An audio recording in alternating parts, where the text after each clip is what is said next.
RDC est une et indivisible. De la population de tout le monde, c'est qu'il faut tout arrêter pour faire face à cette situation. Et que nous ferons de cette terre richement bénie un réel havre de paix, de prospérité et de progrès social.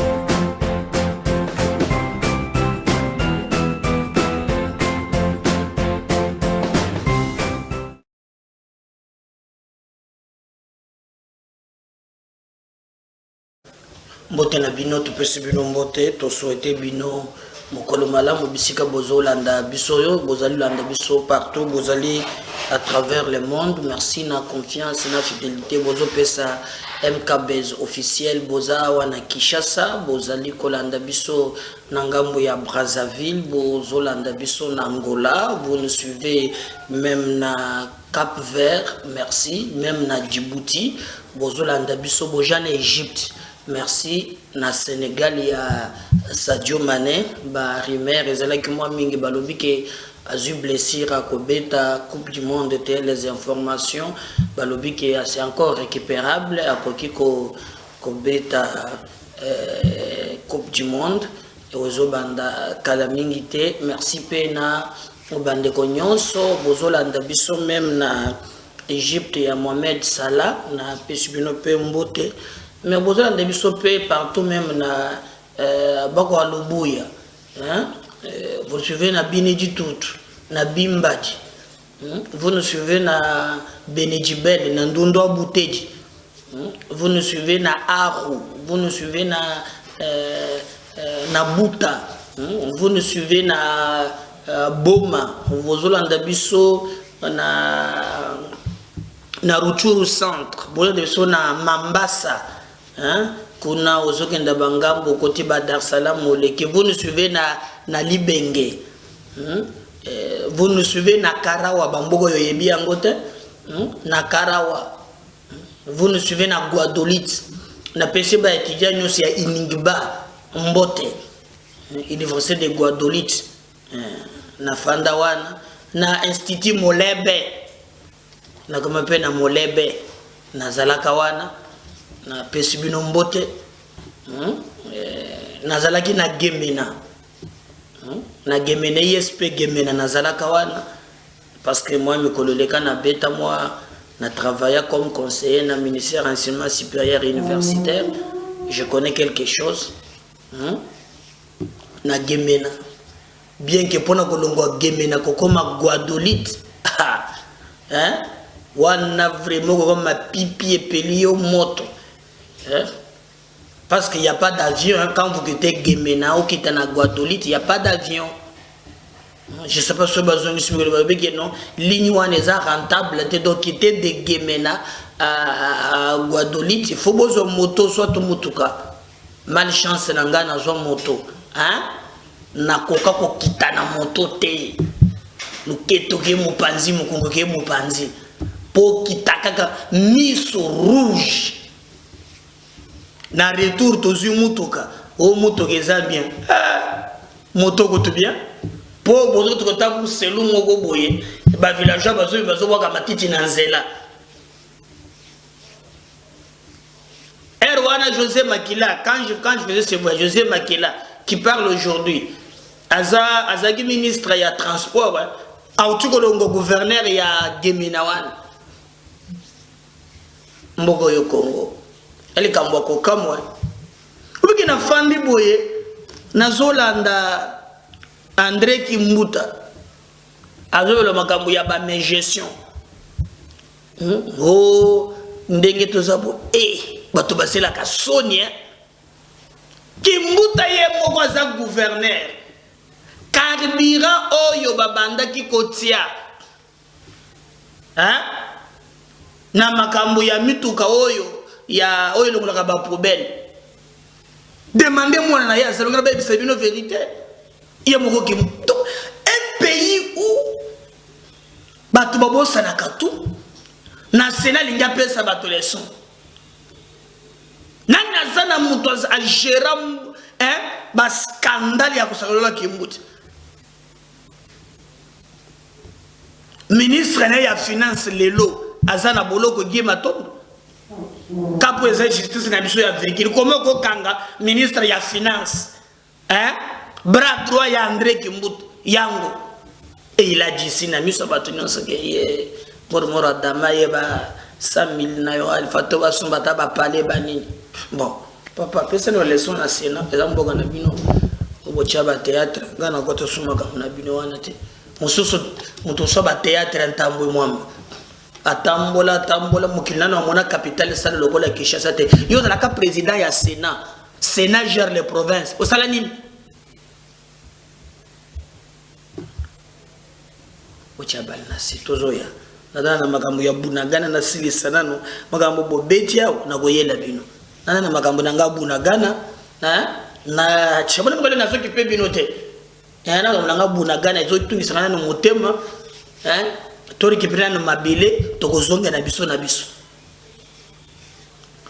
Sengele moye actualité eza dominé na situation sécuritaire eza vraiment mikolona mikolobozo obligé ya koyeba parce que mboka eza mboka na bino. Alors, qu'est-ce que se passe sur le terrain? Mwana bendana. Après le bombardement de ces positions par les avions d'attaque de FARDC, le M23 a déplacé certaines de ses armes d'appui vers des positions cachées. Il construit également des troupes de fusiliers pour se organiser après des pertes énormes, dit une source militaire. Donc, moto et pelaki lobby et sali que M23 tout la musique sauf qui peut mais na kokima wana balongoli mwandambo ya ba matériel nde bakei nango bakeko bomba. Hein? Bazu matériel, bakeko bomba, donc ba minduki na bango na banin. Alors ba source balobi boy. Kokima ba palangani, bazulu quand même taba se réorganiser. En d'autres termes, M23 il pouvait tout attendre. Mais que tout l'oba tout la qui est wana ya bongisa ki yangote. Donc ça le kole loko ya mbalakata ikoyeli bango. Boyebi ke bango bandiko bajuko basala ba minduki moko sophistiqué bango bako tout là au chongo macha mwambui et comme ata même tina ngambo kuna. Alors ils ont compris que bazalaki surpris. Alors balobi ke bakimi ba musuna ba matériel ba bombi yango dans un endroit caché selon ma source sécuritaire. Mais il est au grand temps que maintenant force de défense à permettre de Rwandais wana baluka moya ko se organiser. Nazala ndeko moko na kopesa bino kombo na ye apesi nga information lobby a lobby bango bazalaki na Ruchuru ba replier maintenant bazana Nyirangongo alobi ndeko Medar ba info ozo pesa eza vrai. D'ailleurs, je lui ai même dit que non, il va intervenir, mais il va bomba kombo na ye. Alors, il que na monique à chaque fois, bato bazo ko sabiso, mais biso toza sur terrain, nous versions les informations au PC Zabongo. Mais biso awa, toza na bande kumusus, o bazana biso, bazo travailler. Barekrita bango yango bisinga omoni même na ba chaîne na yo okomona chaque fois que zo pesa ba info sécurité bato wana bakoya banda ko attaquer pour na ko créer diversion.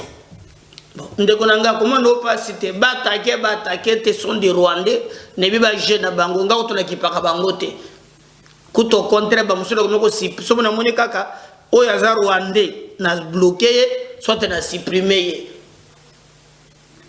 Parce que ngai déjà moko naza déjà na bato na bisina to solaka na bango j'ai compris j'ai na bango bazo sala. Alors pour mona ceux qui ba sali un pas ba gagner biso mbala moko communauté internationale il appelle na dialogue makambo tambola na kimia. Maintenant que tout li bango rien nayoki même na Martin Fayoulou pour une fois lobby contrairement à Katumbi.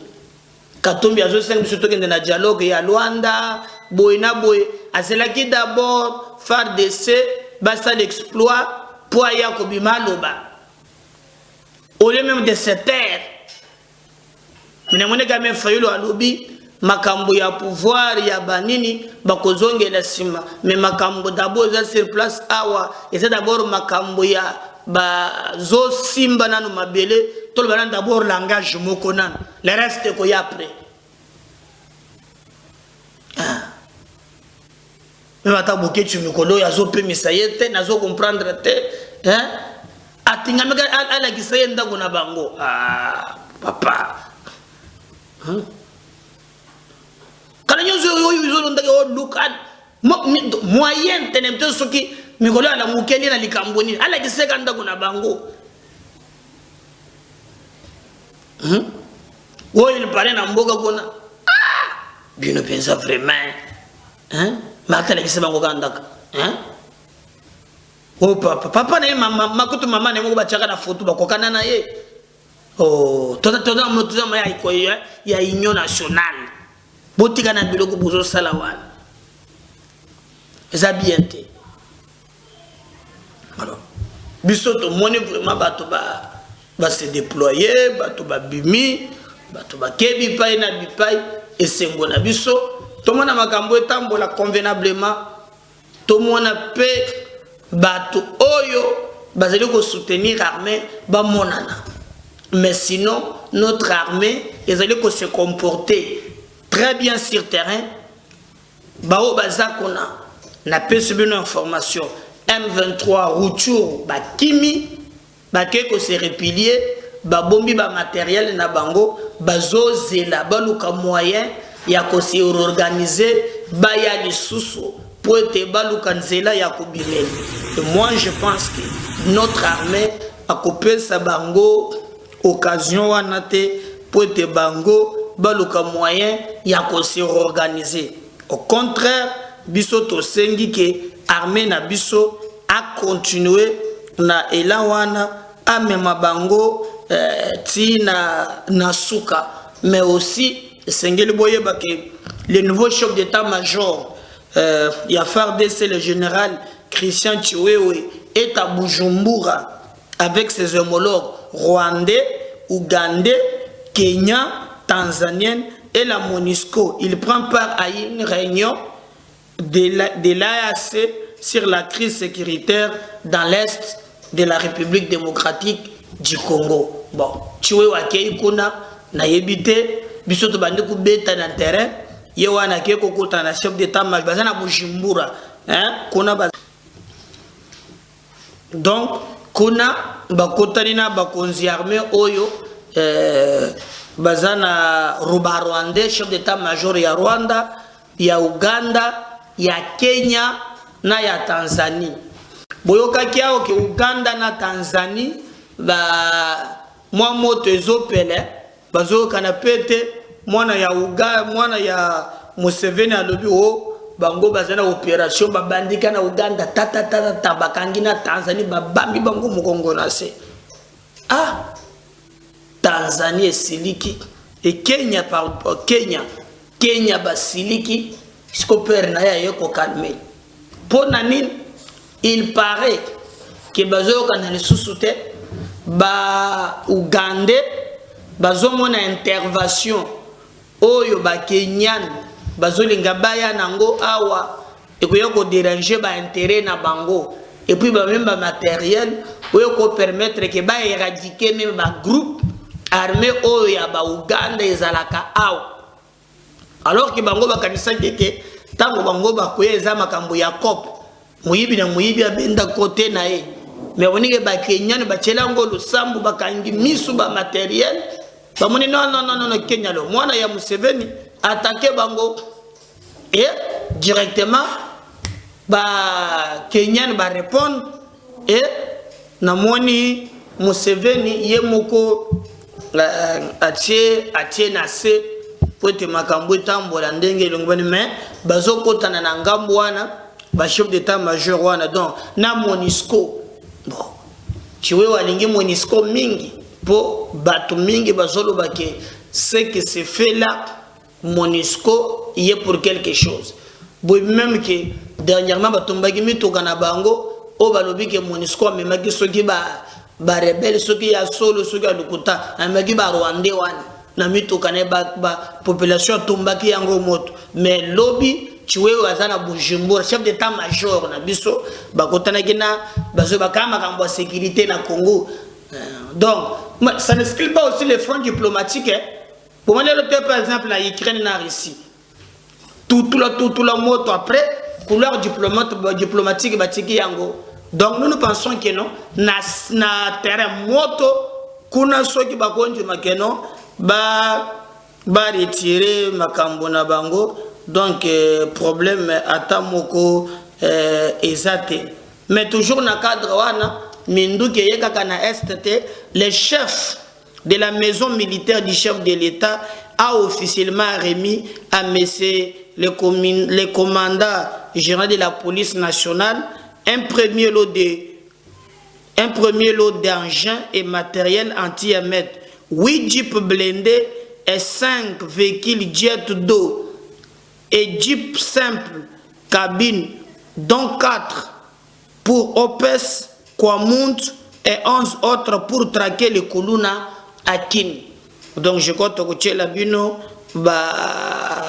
biloko wana boko mona yango vraiment lobby tozomona quand même que la police na biso bazana kacha ko doter na ba matériel bibundelo yo monelo kamba ya moto so ba tieboye ba pompe elongoli poso mususu ko yo bazu ba jipwana oye kimaka mbango wana pour intervention ba pese na kwa monde pour kolanda ka ba rebeti na libulu.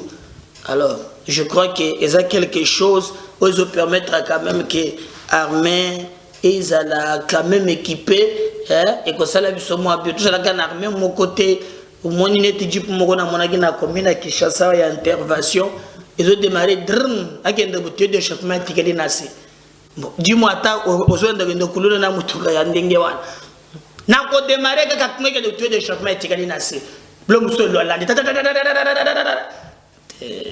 mboka quand même peu bon côté mboka même peu bon côté hein to moni quand même to sepeli na ba matériel wana o ba pesi ba hein to moni na front to zu ba biloko wana oyo ba avion eza sur place donc et ça dit quand même très bien. Alors boyeba ke na makambo tele ba M23 décollage ce mercredi de 2 hélicoptères hein des phares DC et des avions de direction retour. L'armée très déterminée à récupérer les zones occupées par les rebelles du M23. Je crois que Nakoluka ba Tchelabino Avana Poussa Awa bomona quand même andor ya ba avion de chasse tozu siko mama na hélicoptère pusula ya rega hein so tout liyo hein opakati mbango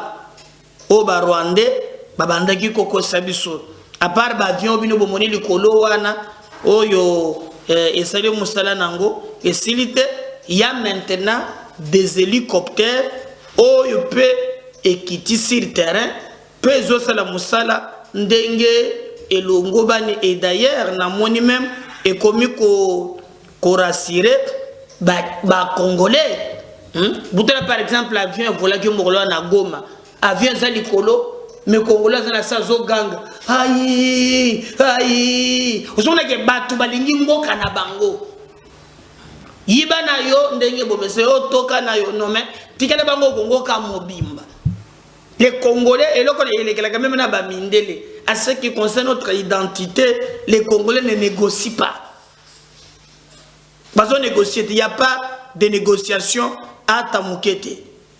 Donc, biso togolo ba ke félicitations na mapinga na biso na musala ezo sala surtout dotation. L'armée faut bazana ba matériel. Fini ba biloko yo o ezalaka kala ya bozokende bonda kosala makambo nzoka bato mususu baza na base ya ko-instabiliser bino. Alors namoni même budget ya armée mati même là ya programmation ne koleka très bien parce que là budget armée yango moko pamba ezali ko coûter biso le 10% ya budget national. Le budget armé maintenant c'est dans les 10 1 milliard 500 millions. Nano record bongo totikala ko sala ngote.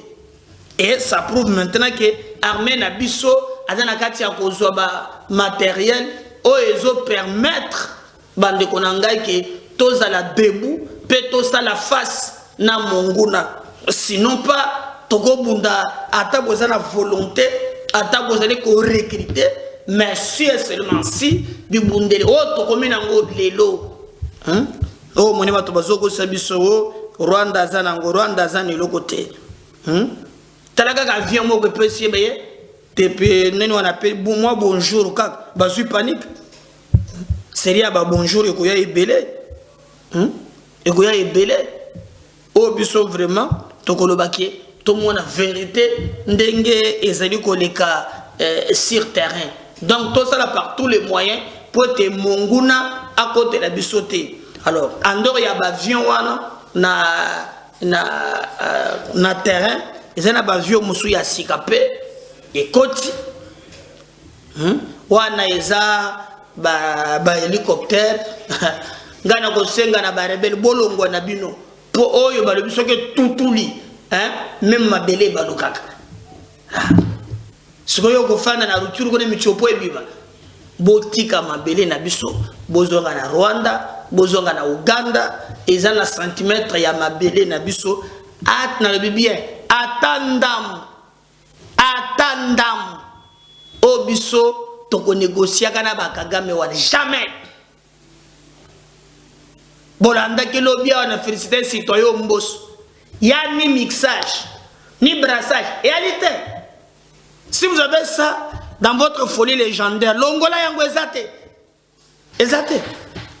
Ezate. Donc notre armée, ezo sala musala oyo esengeli batuba sala pour te battre défendre intégrité territoriale ya mboka na biso afin que makambo tambola ndenge longobani. Tokotika mboka na bisote na maboko ya bapaya. Tokotika mboka na bisote na batu basakana na biso ndenge balingi. Wana ata mukete ekoki ko simba, mais ce que nous pouvons faire c'est que défendre mboka oyo kolonzambe apesi biso. Bandeko nanga TV za radio te botala ndenge nini renfort mususu komi pe soro ya ba Rwandais ikoyebana. Botala ba avion mususu ndenge kei et botala on va revenir juste après.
Voilà, je pense que Wana Bolandi, mais je vais vous laisser aussi suivre l'armée communique. Apesi bila makamonyo so ndenge sengeli dans nos forces armées, porte-parole et armée, qui va vous expliquer, Libye, FDLR, est-ce que ni. On les suit, on va revenir juste après pour continuer l'émission. Je veux commencer par l'attaque contre les communautés rwandophones. C'est un alibi, tout simplement. Il en est de même des problèmes d'FDLR. FDLR, vous avez dit que James Kabarebe a été chef d'état-major général de notre armée, il n'a rien fait là-dessus. Mais il y a pire que ça. En 1998, j'étais encore à Goma, j'étais major. Mais il y a eu une opération nommée Umo Djawetu. Les Rwandais sont venus au Congo. Ils sont allés rechercher les FDLR. Ils n'en ont même pas trouvé 20. Ils n'ont pas neutralisé 20 FDLR. Ils ont fait un mois et ils sont rentrés. Je vous rappelle aussi, je voudrais vous informer d'une autre chose. L'état des sièges est proclamé par le président de la République le 3 mai de l'année passée, 2021. On commence les opérations. On a commencé par le Grand Nord contre les terroristes ADF MTM. Et puis, dans le secteur opérationnel Soukola 2 Nord Kivu au sud, au Petit Nord, on a commencé par Massissi. Et après avoir nettoyé Massissi à presque 90%, il fallait basculer. La deuxième phase des opérations, c'était dans les Niragongo et les Rutshuru, où se trouve l'FDLR. Et lorsqu'on veut attaquer l'FDLR, le Rwanda fait sortir l'histoire du M23. Et pour que nous ne puissions pas attaquer l'FDLR. C'est pour dire quoi? Je vous informe que le Rwanda a construit des raffineries d'or et de coltan. Et qui ravitaille le Rwanda en or et en coltan? Ce sont les FDLR. Ces FDLR qui sont là, nous on a rapatrié des milliers et des milliers de FDLR au Rwanda. Mais curieusement, lorsqu'on attaque les positions de FDLR, on retrouve les mêmes FDLR rapatriés qui sont recyclés par le gouvernement rwandais et renvoyés au Congo. C'est pour faire quoi? Le gouvernement rwandais trouve au Nord Kivu une zone d'influence économique, une zone où ils doivent, qui les fait vivre. Si vous avez suivi l'interview du président Kagame à France 24, diffusée à TV5 et aussi à RFI, il a dit que c'est une question de survie du Rwanda. Survie pourquoi? Imaginez, avec l'Ouganda, nous voulons moderniser la route Bunagana, Goma, Kasindi, Beni, Butembo. Il fait sortir les M23 pour s'opposer à cette modernisation. Pourquoi? Parce qu'il ne veut pas que les véhicules puissent aller tout droit à Mombasa, tout droit à Dar es Salaam, à partir de l'Ouganda, les véhicules puissent transiter par le Rwanda. Et c'est ça le grand problème. L'FDLR, c'est un alibi, un gros alibi que les Rwandais met au devant pour justifier ses actions au Congo. Et ces actions au Congo, ça c'est une guerre purement de survie du Rwanda, une guerre économique. Imaginez, je vous donne un exemple également. J'ai essayé d'échanger avec nos amis de la DGM et ils m'ont donné un exemple. Ils disent que si vous prenez 100 personnes qui traversent la frontière, à la grande comme à la petite barrière, 20, ce sont des Congolais qui partent au Rwanda et 80, ce sont des Rwandais qui viennent au Congo. Ils viennent au Congo faire quoi? C'est la survie. Et c'est cela qui fait que le Rwanda puisse monter les enchères, mais à chaque chose, il y a toujours un début et une fin. Il y a une journaliste rwandaise qui s'est moquée de moi, que nous avons coupé Kako, et vous voulez toujours vous en prendre au Rwanda, vous voyez ce que le Rwanda vous a fait. Je lui ai dit, rira bien, qui rira le dernier. Il n'y a que les aveugles qui ne savent pas voir, mais des fois, les aveugles savent écouter et palper les réalités avec leurs mains et leurs sens, les autres sens. Si Kagame s'énerve aujourd'hui, c'est parce que l'état des sièges a fait un travail de titan. fraude fiscale, on a bloqué ça. La fraude des douaniers, les trafics des minéraux. Les usines de Kagame sont en train de fermer. C'est le résultat de l'état des sièges. Si vous allez aujourd'hui dans le Massissi, malheureusement, l'insécurité commence à rentrer puisqu'on a dit désengager les unités qui étaient dans les Massissi pour les orienter vers Rutshuru pour faire face à la menace rwandaise. Mais aujourd'hui, la route qu'on est en train de... La route Sake, Massissi, Walikale, c'est depuis plus de 20 ans que cette route n'est pas... Et si vous arrivez à Walikale aujourd'hui, vous allez constater que cette population se dit appartient au Nord Kivu seulement par le nom. La population ne vit que de la Chopo, puisque cette route n'existe pas. Et on est en train de rouvrir cette route-là, par les fonds propres générés par l'état des sièges.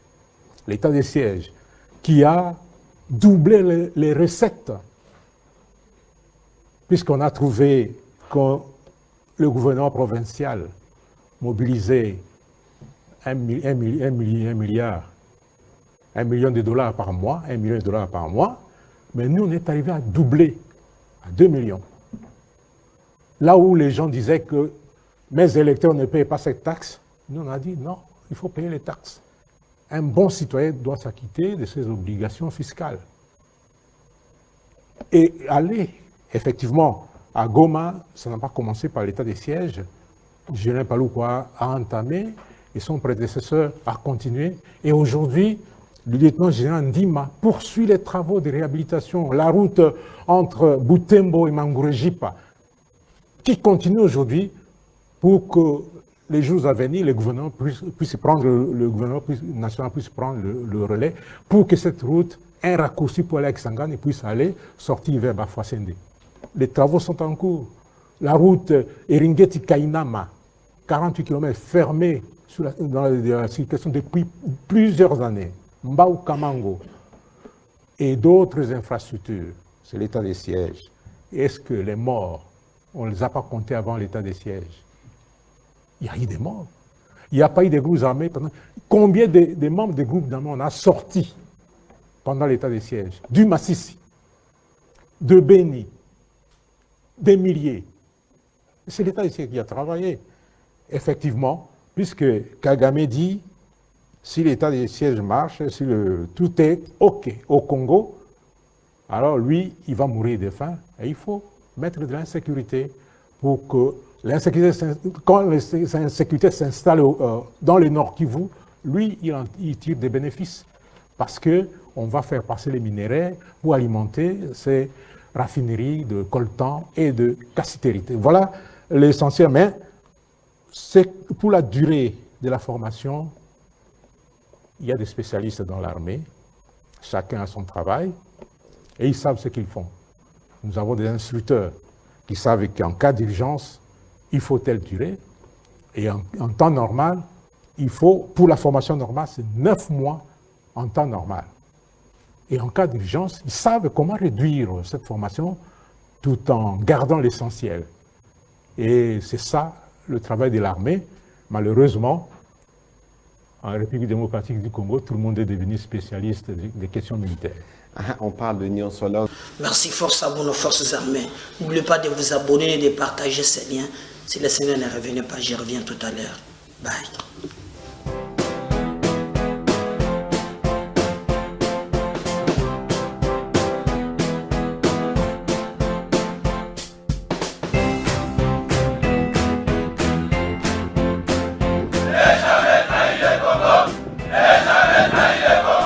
La RDC est une et indivisible. De la population et de tout le monde, c'était qu'il faut tout arrêter pour faire face à cette situation. Et que nous ferons de cette terre richement bénie un réel havre de paix, de prospérité et de progrès social.